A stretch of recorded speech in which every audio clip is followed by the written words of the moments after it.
Good news! Sa wakas, nagdesisyon na po ang Supreme Court. Akalain mo ha, ang resulta ng boto nila ay 15-0. Kahit papano, eto, magandang balita to. Ayon po dito, news update. The Supreme Court voting 15-0 orders the government to return 60 billion pesos in PhilHealth funds that had already been transferred to the National Treasury. Anong balita kaya dito sa perang ito? Maibabalik pa ba ito? Nasaan na? Sana ibalik na nila. Supreme Court na po nagsalita niyan. Tsaka yung boto ay talagang hindi na magbabago yan. Sa tingin nyo, maibabalik pa ba talaga yung 60 billion na yan? Kung hindi man nila maibalik, dapat may managot dyan. Sino ba yung mga dapat managot dyan? O eto sa balita ngayon, si Ma'am Malu po, hinamon si Carpio matapos ang desisyon ng SC sa 60 billion ng PhilHealth, matapos ang unanimous decision ng Korte Suprema na ibalik ang 60 billion pondo ng PhilHealth at tuluyang ipagbawal ang paglilipat ng natitirang 29.9 billion, naglabas ng reaksyon ang kilalang political analyst na si Miss Malu kaugnay ng umano'y illegal na diversion ng pondo ng PhilHealth at PDIC. Direktang hinamon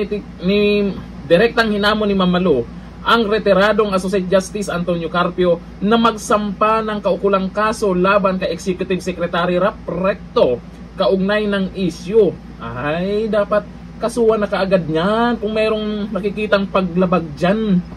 Hinahamon ko si retired Associate Justice Carpio na magsampa ng kasong plunder at malversation laban kay Executive Secretary Recto kaugnay ng umano'y unconstitutional diversion ng pondo ng PhilHealth at PDIC. Ayon sa kanya, ang tanong dito, sino ba ang pumirma? Meron bang nag-approve dyan kung bakit nailipat yan? Bakit ginalaw pa nila ang pondo ng PhilHealth? Medyo matagal-tagal na po yan, pero kahit papano, meron tayong magandang balita na desisyon galing sa Supreme Court. Ang hamon ni Ma'am Malu ay kasunod ng mga naunang pahayag ni Carpio laban kay Recto sa isang panayam at sinabayan pa ng paglabas ng hatol ng Korte Suprema na nagsabi ang naturang paglilipat ng pondo ay may grave abuse of discretion. Ayon pa sa desisyon, ang pagbabalik ng 60 billion pesos ay isasagawa sa pamamagitan ng 2026 national budget at ito ay agad na ipatupad. Ibig sabihin yan, yung mga galawan nila na itong nakaraan, bawal pala yan. Ay hindi naman pinapakinggan ng iba dyan. Tahimik pagdating sa kanyang issue. Buti pa yung ibang senador dyan. May iba ding congressman na nag-react tungkol po sa pera ng PhilHealth. Dapat hindi talaga ginalaw yan. Kung sobra man, bakit hindi dagdagan yung pwedeng maging benefits ng mga miyembro? Yung mga bills, magkano lang yung binabawas, di ba? Dagdagan yung benefits. Maraming pondo pala tapos ilipat lang kung saan. Yun pala, bawal pala yan. Sa gitna ng makasaysayang ruling ng SC, lalo pang umigting ang panawagan ng ilang sektor para sa pananagutan ng mga opisyal na sangkot umano sa iligal na paggalaw ng pondong nakalaan para sa serbisyong pangkalusugan ng mga mamamayan. Sino dapat ang managot dyan? Tahimik na naman ang mga loyalista nga. Sino ba ang managot dyan? Sino ba ang nag-approve dyan? Hindi naman yan basta-basta magagalaw ni Recto pag siya lang. Hindi naman niya pwedeng magdesisyon ng siya lang. Malamang, hindi alam ng ating Pangulo yan. Makakasalanan na naman ng mga Duterte yan. Talaga naman.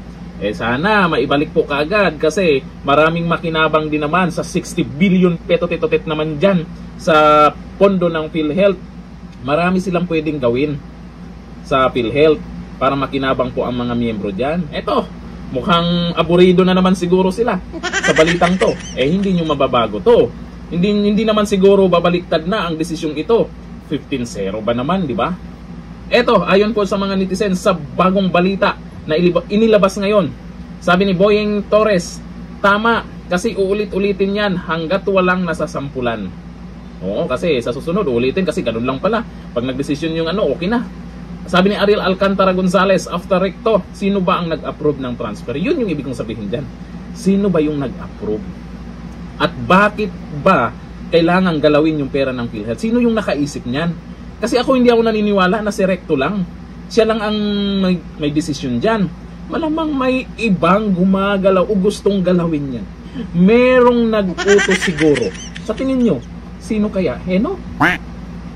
Sabi ni Lorenzo Harige, ang inaantay ko lang yung wish ni Cara David. Ay, wag naman. Relax lang. Alam kong gigil na kayo sa pinagagawa ng mga buhaya dyan. Pero pansin nyo, makakarma din yung mga yan. Karma lang din ang katapat sa mga yan. Tingnan nyo. Abangan natin yan kung kailan ibabalik ang perang yan.